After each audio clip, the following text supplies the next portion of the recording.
Hello football lovers, Bengaluru এফসিকে হারিয়ে ISL shield জয়ের স্বপ্ন বাঁচিয়ে রাখল মোহনবাগান। কান্ত্রি ভাবাতে সবুজ মেরুন ঝড় বেঙ্গালুরু এফসিকে 4-0 গোলে পরাজিত করে আইএসএল শিল্ড জয়ের স্বপ্ন আরও জোরদার করে তুলল মোহনবাগান। তো প্রথম হাফে তো দুই দিকে সুযোগ হচ্ছিল, মোহনবাগান যেন না গোল খেয়ে যায় এটা ভয় হচ্ছিল একটু, কিন্তু সুনীল ছেত্রী একটা পেনাল্টি পেয়েছিল, সেটা মিস করে দিয়েছে।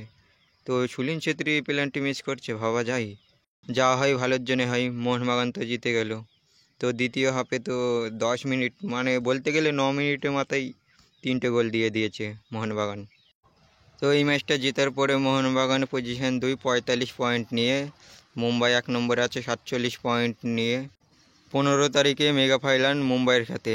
মুম্বাইকে ড্র করলে হবে, মোহনবাগানকে জিততেই হবে।